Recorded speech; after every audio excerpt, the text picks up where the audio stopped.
重磅独家，法医报告反转，于朦胧头先着的绝非自杀。医院抢救画面惊现经纪人诡异笑容，警方脱案黑幕深不见底，神秘死亡姿势曝光，幕后黑手竟逍遥法外。那天医院的监控画面终于浮出水面，清清楚楚的拍到了那个令人后背发凉的瞬间。于朦胧被几个黑衣人架着拖进急诊室时，整个人已经完全失去意识，头歪向一侧，脖子呈现诡异的扭曲角度。更可怕的是，他的后脑勺赫然有一大片血迹，染透了白色衬衫领子。医护人员手忙脚乱的推着担架车冲过来时，经纪人王某站在墙角的阴影里，嘴角竟然挂着一抹若有若无的微笑。这个画面被某个值班护士偷拍下来，如今成了最致命的证据。死亡现场复原，这不是坠楼，分明就是谋杀。法医的最新鉴定结果彻底推翻了所谓自杀的说法。当时现场勘查的警察发现于朦胧的遗体呈大字形趴在水泥地上，这个姿势本身就极度反常，真正跳楼自杀的人往往会本能的蜷缩身体。但最关键的证据在头部的伤口，他的前额完好无损，后脑勺却有一道长达7厘米的裂口，颅骨呈现放射状粉碎性骨折，这是典型的高处坠落伤，但不是自己跳下去的。资深法医李教授指着 3D 模型解释道，自己坠落时人体会下意识用手保护头部，而他的手掌连一点擦伤都没有。更令人毛骨悚然的是，在于朦胧的指甲缝里发现了皮革纤维，经过比对，和案发现场露台栏杆上的防滑垫完全吻合。有人从背后推他的时候，他拼命抓住了栏杆，但还是被强行掰开手指推了下去。医院抢救的惊天黑幕，他们在和死神抢时间。当时参与抢救的麻醉科主任张医生私下透露了一个可怕细节，于朦胧被送来时瞳孔已经放大到边缘，这是颅脑严重受损的表现。但当医生要求立即进行开颅手术时，经纪人王某却突然跳出来阻拦，先等家属签字，这一等就是40分钟。最讽刺的是，医院记录显示王某在这段时间打了3通电话，其中一通长达17分钟的通话对象竟然是某位警方高层。我们明明有绿色通道可以紧急手术，护士长红着眼圈说。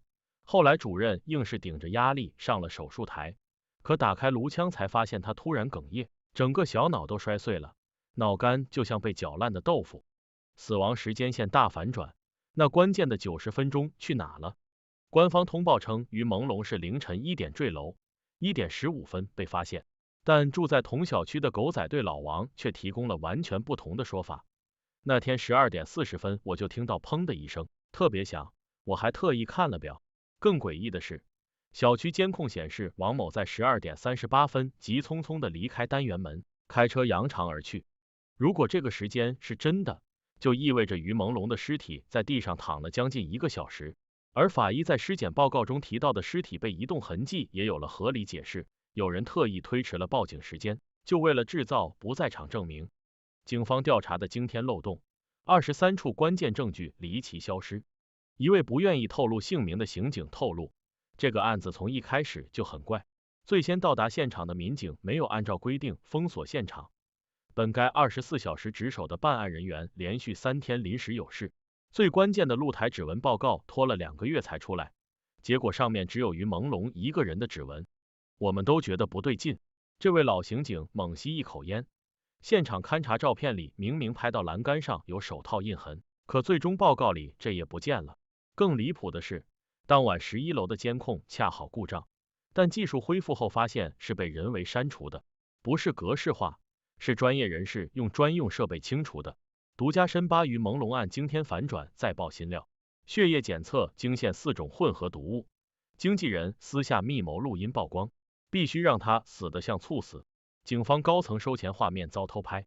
最新获得的法医补充报告显示，于朦胧的血液里不仅有常见镇静剂，还混合着4种不同毒物，一种是医用麻醉剂，常用于外科手术；一种是抗忧郁药物，过量会导致呼吸衰竭；第3种是工业溶剂残留物，长期吸入会损害神经系统；第4种竟然是蛇毒蛋白，一种被称为猝死神器的剧毒物质，0.1毫克就能让成年人在20分钟内心脏骤停。这不可能是误服，毒理专家颤抖着说，这是精心调配的死亡鸡尾酒，目的就是让他死得迅速且自然。更可怕的是，其中2种毒物的代谢周期极短，如果于朦胧真的被按时送医，这些证据早就消失了。经纪人密谈录音流出，必须把死亡时间控制在10分钟内。一段令人毛骨悚然的录音近日被匿名人士提供给媒体。录音中可以清晰听到经纪公司高层王某、张某和一位神秘男子疑似医生的对话。&GT 王某要必须让他看起来像突发疾病，别像 XX 已故艺人 A 那次，法医一查就露馅。&GT 张某心脏骤停最保险，记得上次那家的死法，连他爸妈都没怀疑。&GT 神秘男剂量可以微调，但必须控制死亡时间在10分钟内，拖久了医院肯定会发现异常。更可怕的是，录音里还提到了多位已故艺人的名字，似乎暗示类似的手段不止一次被使用。医院走廊监控拍到王某塞红包给主任医生，必须争取抢救无效。一份从未曝光的医院监控画面显示，在于朦胧被推进抢救室后，经纪人王某快步走到一个角落，塞给急诊科副主任林某一个厚厚的信封。2人交谈不到20秒，林某立刻将信封塞进白大褂，随后转身进入抢救室。可怕的是，在随后的抢救过程中，本该立即实施的开颅手术被无故拖延，而当林某最终宣布抢救无效时，王某的脸上竟闪过一丝如释重负的表情。这个画面足以证明医院的抢救流程被干预。前急救科医生李某某怒斥，如果真是意外猝死，经纪公司急着塞钱干嘛？他们怕的就是医生发现他血液里的异常毒物。警方高层受贿画面曝光，50万现金换一份自杀报告。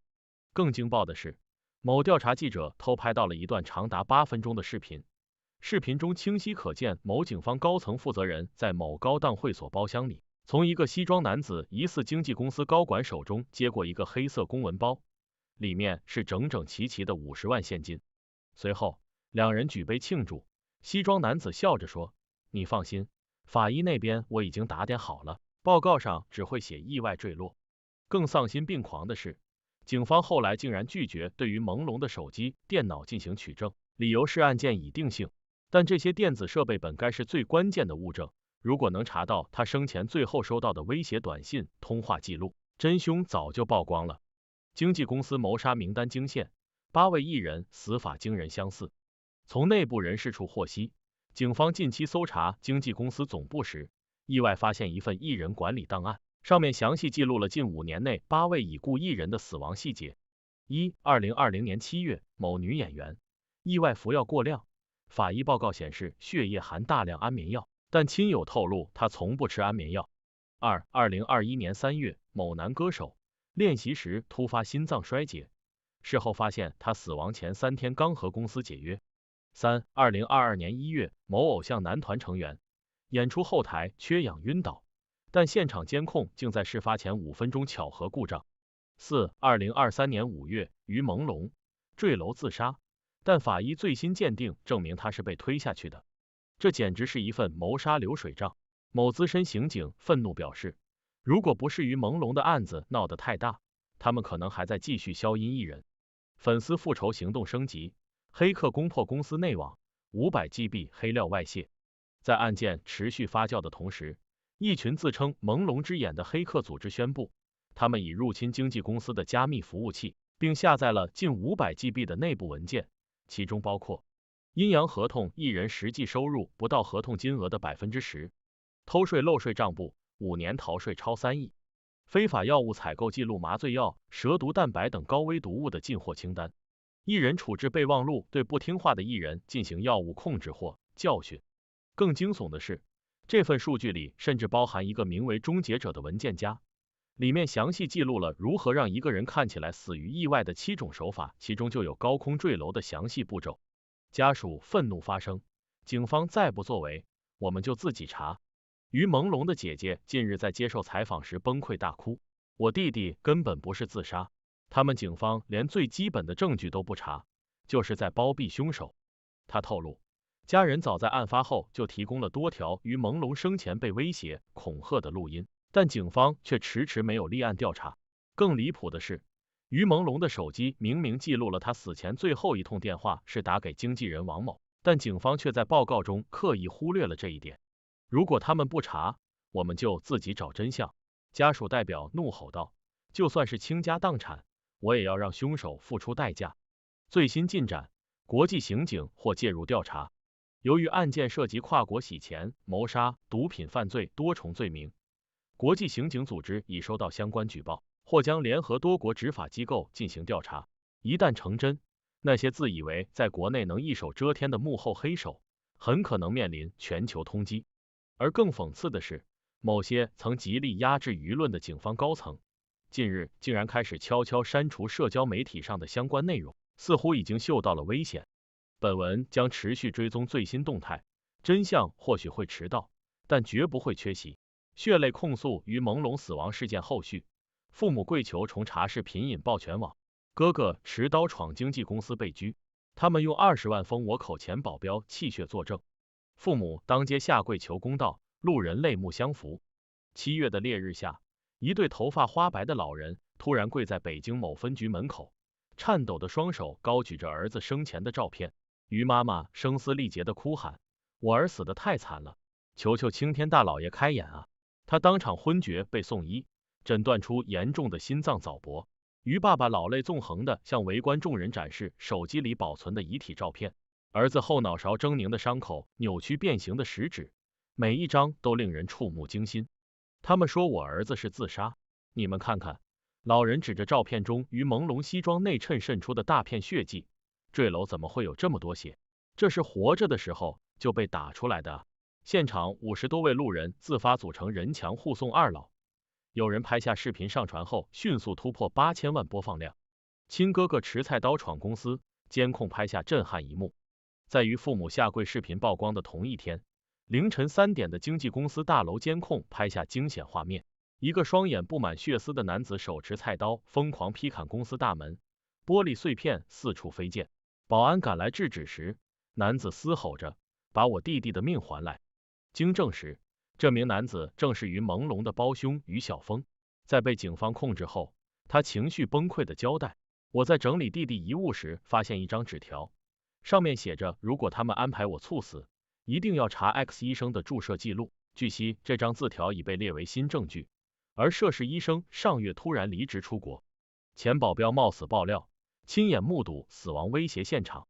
曾在经纪公司工作5年的前保镖张强，化名近日主动联系媒体，提供了一段摄于2022年12月的秘密录音。录音中可以清晰听到公司高管对于朦胧的死亡威胁。你以为解约就完了 ？XX 已是一人的例子摆在那里，再敢闹事，信不信让你自然死亡？上次那个记者怎么消失的？需要我提醒你吗？张强含泪表示，自己因良心不安曾想报警，却被公司以20万封口费压制。这笔钱我一分没动，都在卡里存着。现在我不要钱了，只要真相。尸检报告惊现涂改痕迹，关键一页神秘消失。知名法医专家团队重新核查原始尸检档案时，发现3处可疑修改。1. 肝脏检测结果从异常病变被改为正常。2. 胃内容物检测日期存在明显涂改。3. 记载注射针孔的关键第17页整页缺失。更惊人的是，在于朦胧遗体的隐秘部位发现了微型针孔，经过检测残留有琥珀胆碱成分，这种肌肉松弛剂常被用于安乐死，2毫克就足以致呼吸麻痹。神秘资金链浮出水面，境外账户半月转入2亿。金融调查记者追踪发现，案发后半个月内，与经纪公司有关联的离岸账户突然异常活跃。6月12日，香港某账户转入8000万。6月15日，开曼群岛账户收到 1.2 亿。6月18日，同一账户向瑞士转账6000万。资金流转路径显示，最终收款方竟是某境外医疗研究中心。巧合的是，该机构曾发表过完美谋杀相关论文，其中详述如何制造不留痕迹的毒杀。娱乐圈100位艺人集体沉默，仅3人敢发声。在事件持续发酵的当下，整个娱乐圈却陷入诡异的沉寂，只有3位过气艺人勇敢发声。歌手李某晒出与于朦胧最后对话截图，他们说再闹就让我消失。演员王某爆料自己曾被逼签生死协议。导演赵某实名举报某经纪公司谋杀产业链。某当红小生私下向朋友透露，不是不想帮，是实在不敢，我家人的安全都在他们手里。本文将继续追踪事件进展，所有证据已提交监察机关，请广大网友转发支持，让阳光照进黑暗。暗网黑幕于朦胧案终极真相震撼全球。神秘清道夫小组曝光，3名特工12小时制造完美自杀现场，法医鉴定专家离奇死亡。前 CIA 特工爆料，经纪公司与国际暗杀组织合作，一人死亡竟有标准操作流程。据一位前 CIA 反恐情报员匿名透露，他曾在2018年秘密调查某亚洲娱乐公司与国际雇佣兵组织的资金往来，发现一人意外死亡背后竟有一套完整 SOP 标准作业程序。NGT 从毒物选择、死亡时间控制、尸检干扰到媒体公关，全流程精细化操作。NGT 甚至有一套专门针对不同死亡方式的法医反侦查方案，比如坠楼案必须确保颅骨损伤符合跌落角度，但内脏不能有濒死挣扎的痕迹。该情报员提供了部分内部手册截图，其中赫然列出猝死套餐 A 快速心梗、B 套餐药物过量向自杀、C 套餐坠楼伪装抑郁等分类，每种都标注了所需毒物、剂量、代谢时间及警方打点费用。最令人毛骨悚然的是，于朦胧的名字竟然出现在 C 套餐测试名单里，标注为2023年 Q2 项目。清道夫小组浮出水面，3名特工12小时内完成证据销毁。内部线人提供的监控录像显示，在于朦胧死亡当晚，3名戴口罩的黑衣人在警方赶到前潜入其公寓。1号技术专家用专业设备删除手机云端备份，并植入伪造的遗书草稿。2号法医背景在坠楼点喷洒特殊化学药剂，破坏血液喷溅痕迹。3号前刑警与到场民警沟通，确保关键监控片段自动覆盖。他们不是普通混混，而是受过特种训练的清理专家，每次行动收费200万美元起。某国安局退役特工证实，法医鉴定专家离奇死亡，车祸现场发现注射针孔。负责2次尸检的权威法医陈某某，在提交他杀可能性90%报告后的48小时内遭遇车祸身亡。然而，家属在遗体右臂发现一个未在事故报告中提及的针孔。更诡异的是，他的笔记本电脑和备份 U 盘全部消失。警方事后改口称普通交通事故，但交通事故专家提出3大疑点： 1. 行车记录仪数据被清空，正常车祸不会自动删除。2. 车辆时速仅40公里，但胸部撞击伤堪比80公里追尾。3. 施救的120医生并非当天值班人员，至今身份成谜。这是专业灭口，他们怕他说出毒理报告里的破210。某核物理学家对残留物检测提出质疑。暗网拍卖杀手服务，神秘买家曾下单明星猝死套餐。黑客组织复仇之影攻破某暗网平台后，发现一条发布于2023年4月的交易记录。服务类型 Natural Terminator Plus 自然终结者升级版。目标特征亚洲男性30岁左右公众人物。成交价82比特币，时值约220万美元。附加要求必须通过主流媒体引导为抑郁症自杀。交易聊天记录显示，买家特别强调 NGT 要像 XX 某已故欧美歌手一样，全世界都相信他是自己崩溃的。而于朦胧死亡48小时后，该买家在暗网留下5星好评，效果超出预期，完美符合 C 套餐标准。国际刑警红色通缉，3名核心嫌疑人连夜逃往中东。最新消息显示，涉及本案的经纪公司 CEO 王某持假护照飞往迪拜，涉事医生刘某突然猝死在飞往以色列航班上。警方内鬼赵某失踪前银行账户涌入500万加密货币，均已被国际刑警列入红色通缉令。但蹊跷的是，3人最后现身地点均位于无引渡条约国家。终极警告调查记者收到代写 U 盘后失联。披露本案关键证据的记者李某，昨晚在工作室收到一个贴着于朦胧照片的 U 盘，插入电脑后显示的是一段10秒视频。昏暗房间里，一个被打得血肉模糊的人影艰难抬头，嘶哑地说：“下一个就是你。”此后，李某手机信号消失在郊外废弃化工厂。警方赶到时，只发现地上一滩未干的血迹和一张写着“沉默是金”的纸条。因安全原因，本文作者身份已加密，如本账号停止更新，请记住，真相永不沉默。近期娱乐圈内暗潮汹涌，各种诡异传闻越传越凶，尤其是关于芒果台前艺人于朦胧的死亡真相，背后牵扯出一连串骇人内幕，让人不寒而栗。据说于朦胧并非单纯坠楼身亡，而是惨遭谋杀，甚至被囚禁虐待长达数月，死后怨气极深，导致芒果台大楼变成了一座阴气森森的鬼楼，天天闹鬼，诡异事件层出不穷。连宝格丽酒店的地下神秘隧道都被传与此事有关。先是芒果台内部疯传，某些高层涉嫌非法拘禁艺人，甚至逼迫签下不平等合约，若有反抗，便会遭到残酷对待。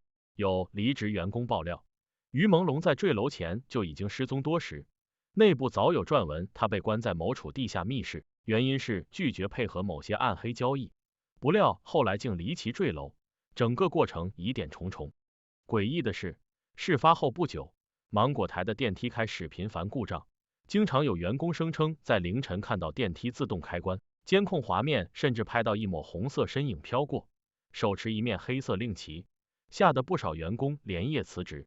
更悬的是，只要是当年亲眼目睹于朦胧坠楼的证人，陆续遭遇不幸，有的车祸重伤，有的突然精神失常，还有人在梦中见到于朦胧满脸是血地站在床边，喃喃自语：“你们为什么不救我？”而宝格丽酒店的诡异事件，更是增添了整个谜团的恐怖色彩。有传闻称，酒店地下藏有一条神秘隧道，连接多个富豪的秘密会所，甚至有一人被带入其中进行不可告人的交易。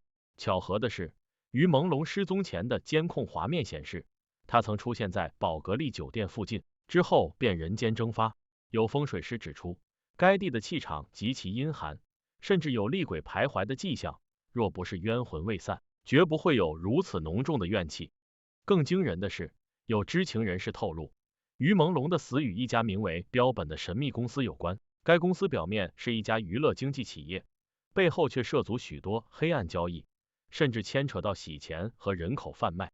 诡异的是，这家公司在事发后迅速更名换壳，仿佛急著抹去所有痕迹，但仍有员工爆料，公司高层曾在私下谈话时提到处理掉的人，疑似暗指于朦胧案件。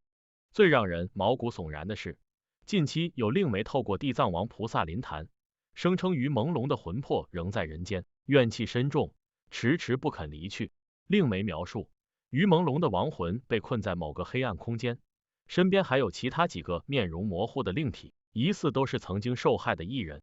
令媒警告，若不正视此事，迟早会有更多人遭殃，因为亡灵的复仇不会轻易停止。近期芒果台的一系列诡异事件似乎也印证了这一点，办公室物品无故移动，深夜走廊传来哭声，甚至有保全声称在地下车库见到一个全身湿透的男人蹲在角落，抬头时双眼竟是一片惨白，口中不断重复49这个数字。此外，还有员工手机拍到诡异影像，照片角落总会莫名出现一个模糊人影，身穿红衣，手持黑旗，疑似就是于朦胧的亡魂在徘徊。整个案件牵扯的范围越来越大，从艺人被害到厉鬼复仇，从地下密室到神秘公司换壳，每一个环节都充满了诡异与阴谋，让人不免怀疑，娱乐圈的黑暗面究竟还藏住多少不为人知的恐怖秘密？而于朦胧的亡魂，是否真如令媒所言，仍在人间等待复仇的那一天？种种证据显示，这不仅仅是一起普通的意外死亡案件，而是牵涉极深的谋杀冤案，背后的黑手势力庞大，甚至可能涉及更高层的人物。然而，正所谓鬼月冤魂历，血债终须偿，或许冥冥之中，真相终将大白，而那些双手沾满鲜血的人，也终将付出代价。目前仍有不少业内人士私下讨论此事，有人害怕牵连不敢多言，也有人坚信于朦胧的冤魂终会讨回公道。唯一可以确定的是，这个案子远未结束，因为每晚深夜，芒果台的大楼里依然会传来阵阵不寻常的声音。一个哥哥上课是什么感受？哎呀，我有的时候像幼儿园大班阿姨似的，男孩子淘起来没边没样嘛，对吧？女孩是会女孩子小动作，叽叽哒哒叽叽哒哒，但男孩是淘啊，上蹿下跳，一群猴子一样。应了那句话，男人永远是个大孩子。对吧？然后3个年代我在前面，有时候我必须得喊，我就看我是这帮幼儿园大班男孩吗？是大班的男孩，不是小班的。不是小班，大班的，自己有自己想法的，对。那谁最淘？都挺淘的。我真想看看幼儿园大班一群大班小男孩，有几个安静的，吴夏也好啊，还有那个谁朦胧也好，就乖乖孩那种。大家伙问跟到哪儿吧？像杜淳呐，都挺安静的。完了是小天属于爱表现的。您觉得谁是不用动，老师也会不自觉注意到他的？于朦胧啊，如果我们前2期说某些哥哥是一虎体质也好啊，脸盲体质也好，那于朦胧就是个受保护体质，因为你想保护他，不想让受到伤害，就是要站那儿就可以了。所以他原来是一幅古典油画，来到追光这个舞台上，我们一定要把于朦胧这个古典油画变成动画就好了。但是想保护就挺可爱的嘛。初舞台哪位哥哥表现最好？初舞台跳的最好的哥哥是谭健次，因为他等到最后以后，按照心理来讲，体感都是往后拖了很久了，但他能保持最圆满的状态啊。谭健次、傅龙飞也特别好。看完傅龙飞的舞台，您的建议是？我觉得这次他如果把握住了，会很好的，会给所有观众留下印象的。这个龙要飞起来，而且情商、智商都很好，而且他有生活也很扎实，结了婚了，也为人父了以后特别好，而且还这么努力，而且状态特别，是个非常优质艺人的一个状态。一公演，您最喜欢谁的舞台？一公岭啊，叶小天他们3个人在强压下，他们仨那个爆发力是最到点的。100分的话，他们仨的表演那天晚上是85到90分。您觉得谁表演的最好，最值得给予鼓励？我觉得是小五，他其实他很认真，是个特别认真的一个孩子。但有的时候也作为艺人来讲，你除了你的天分认真之外，你还要动脑筋的，要释放魅力的。他不是个工程，认真完成就好了。你在舞台上释放魅力的，丁泽仁也非常棒，丁泽仁肢体好极了，但还需要一些过程，因为还年轻嘛，21岁，说唱的东西还弱一点点。但小五其实有很好成熟点，按照小天他经验很丰富，但在综艺舞台上他经验不多，所以我意思是我是用力别过猛，要准确。所以我觉得这3个里边，如果最配咖的话，我觉得伍嘉诚。哪些哥哥特别努力？李文翰呀，包括杜淳啊，这都是努力咖的。烧饼特别努力，胡夏也特别努力，他们2个都是肢体不太好的，包括于朦胧多难呢。于朦胧每天站着都快哭出来了，但他哭也美，不哭也美，站那也美，委屈也美。观众缘好，对，观众缘好嘛。谁让您觉得一直特别认真？肖顺尧是特别认真、特别有实力的。金姐现在开始变成夸夸型群主了。没有，我就是确实不错，有进步的。金姐，你的舞团下个月好像也有演出吧？对，上海国际舞蹈中心吗？时间在1月8号开始，到17号有4台8场不同的演出，将近涵盖了我们团的8位编导年轻演员，也是从70后到90后3代上，这是他们的舞台，所以我觉得支持他们了。最后，请金姐为我们的哥哥们打个 call 吧。我觉得哥哥们，你们现在不要担心外界说你们油腻不油腻，你们现在也没有油了。教导主任说了，你们现在可以轻松上阵了，做好你们自己，通过这个平台展示出我们从来没有见过的你就好了，加油。教导主任接下来也不毒舌了，是吗？该毒还得毒，如果表现不好的话，给你机会了，舞台那么绚丽，你还表现不好，那也该说还得说。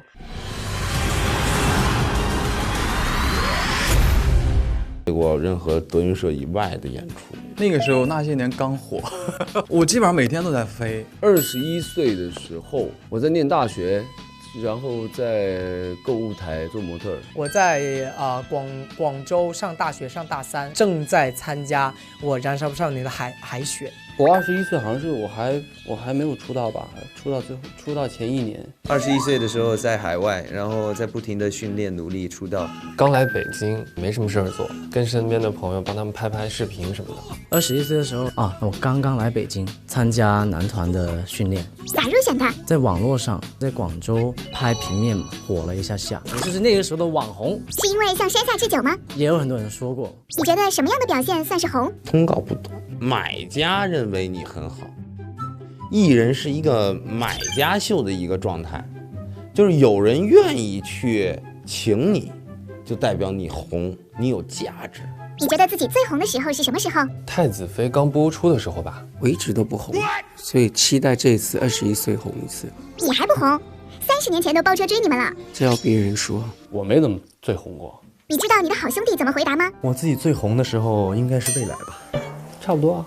有哪些表现值得期待一下？我没有红的时候。没有被人认出出来的时候吗？那我可太红了，我目标太大了。哎，魏魏，有哪些红的表现？那个时候有很多身边的人会在朋友圈发说，哎，太子妃这个剧怎么着，还挺好看，好搞笑啊，剧组怎么样，我就会意识到，哎，他们在看我演的戏，就是觉得哇，红了，就是有一种特别真切的红的感觉，有一种当演员被认可的感觉吧。红的表现，那就是完全就剧本看不过来。就忽然之间一下10-20个剧本摆在你面前，然后还有就是你所有的你的档期就会非常满，就是每年到固定的月份都是各种活动、各种颁奖礼也好，就是你几乎每个都要走一遍。有时候一晚上我赶完这边的场子，脱了下衣服就要去那边的颁奖礼，对，就属于这种状态。其实就现在的这一批，现在这个年龄20多岁、30岁的演员，正好现在就是这个阶段。游走在各大颁奖礼跟时尚盛典上，其实我们也原来都是曾经也是这一路走过来的。自己最红的时候，应该就是终极一班刚发出的那一会儿，还有搭配飞人海那时候成团的时候发布那段期间挺火，开了数十场的各个城市的巡回演唱会，你走到哪，大家都跟你标战力指数。你的便利商店买碗泡面，人家也要跟你标战力指数。你从哪个饭馆走出来，人家也要跟你标战力指数，是怎么回事呢？一天到晚叫我把锅拿出来，怎么样？我是厨师吗？就追出来啊！最后我真的是跑给他追啊！我说真的，这是真的事情。然后就真的，我要模仿一次哦，就。那种你在逛街干嘛？走，就突然远处有一个人一看到你就标战力吧。哇，怎么回事？是有摄影机吗？还是怎么样？就跑啊！天哪，真的是要跑不然他真的跟你 PK 了。那时候理解工作的安排吗？那个时候不了解，真的是不了解。那个时候刚刚出道，所有东西都听公司的安排。包括回答问题，我都得按照公司写的答案来告诉你。比背歌词难吧？对，就不知道要怎么说。前几天我才开始，我知道我可以说我自己想说的话，我可以做我自己。你觉得自己当时有好好对待自己的红利期吗？还没有发生，不知道。未来可能会吧。没有，那时候可能都太轻浮了吧，就会觉得说自己好像很红啊或者什么的。其实完全没有，人都有这一个时期，你知道吧？我个人认为谁也别吹牛，就突然有一天你从一个默默无闻的人，你突然有一天变得自己强大，是个人，他都会有眼神飘了的那一个时期，只不过那个时期长或者短或者飘得太高了。我干什么都行，干什么都是对的，反正我有各种戏牌，我随便演，我怎么演都是对的。都有那一个时期，我一样，那个时期整个都是这么经历过来的，因为觉得自己不用付出任何努力，得到的相对于比较容易，就没有那么难的路走嘛。如果把那个时期的我换成现在这个时期的我，那我就觉得完全是一个翻天覆地的变化。也有也没有，我之前也没有那么多通告，只不过有一个通告去了，我确实也没走心，然后出了一点点小状况，别人跟我说的，说你师傅当时就跟人家争取了一下这个机会。那阵我的想法就是，哎呦，我师傅能为我去跟人说，再给少敏一个机会，我觉得他，哎呀，特别心疼。我为什么不努力？为什么态度不端正？然后让我师傅去跟人说这话，你这太没必要了。那阵还小嘛，当时我还并不感觉，哎呦。争取这个机会，我得好好把握。经过这个事情，是不是工作态度就有了改变？我就开始就是对每一次机会都很把握。我要认真的完成某一件事，给人留一个好的口碑。我不要给我师傅丢人。那我那时候也挺珍惜，因为我们在做模特儿的时候，我又一边就是在上大学，我一边可以赚钱。我每次要去那个购物台做模特儿的时候，我都特别开心。我知道我今天一来一回家，我又有钱了呀。其实好好对待了吧，因为在那之后接的戏就是一直在接戏，而且有一段时间是受伤了，我也还在剧组。我觉得我是认真的，就是摔骨折了，就是右脚。你现在跳舞的时候影响吗？跳舞我不知道，但是有的时候走路会突然疼一下那种，但也不是后遗症。可能老了就会一直。对，现在已经开始疼了。我其实挺心疼那个时候的自己，因为那个时候其实是超忙，走到哪睡到哪。因为那时候是飞轮海、然后还有拍戏是尬在一起，就是只要你没拍戏，就是录音、拍 MV， 周末就签唱会。你1到5在拍戏，然后周末在签唱会，所以我们完全没有什么周六周日间星期啊，不知道上工下工，收工就是去唱片公司练习唱歌、练舞，对，然后周末就是表演，就是没有什么时间睡，真正的去睡觉，真的走到哪可以睡到哪。就是车上这样，就睡着，人家在化妆的时候就是这样，帮我们把那个大东的头架住，因为他睡着了嘛，就是一直在架住，然后这边化妆弄头发。好，下一位。然后下一位也很累，然后架住了。重返21岁，最想做什么？重返21岁，我可能会去学跳舞。执念。不瞒您说，我其实因为那时候学美术嘛，但向往可以做一个彩妆大师，你知道？来对焦，买，老妈色。对，就是其实想当一个造型师啊、彩妆师啊，或者什么师 Tony 老师。不当艺人，去体验一下别的嘛，当那种贝尔那种吃昆虫的那种。去冒险家，当艺人不影响可以和贝尔一块去冒险呢？那我还是想演出，搞不好真有节目回头找你跟他一块去冒险。我瞎说的，不要当真啊，各位。不要说回到21，回到19，我回到17、18，我可能会做一个更向上的一个人吧。你一直很向上，但是你没看到萎靡的我。说实话，之前看到您的奇装异服，我不知道您为什么会接受穿成那样。所以你真的不知道发生什么。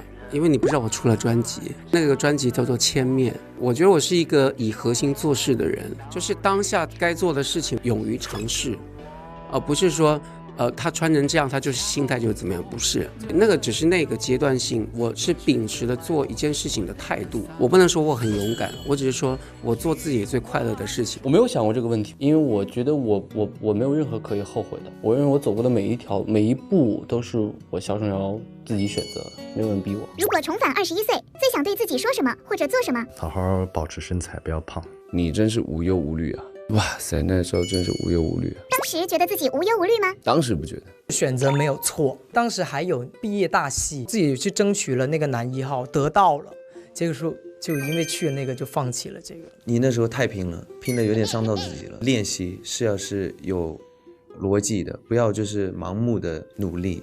孙子，开玩笑。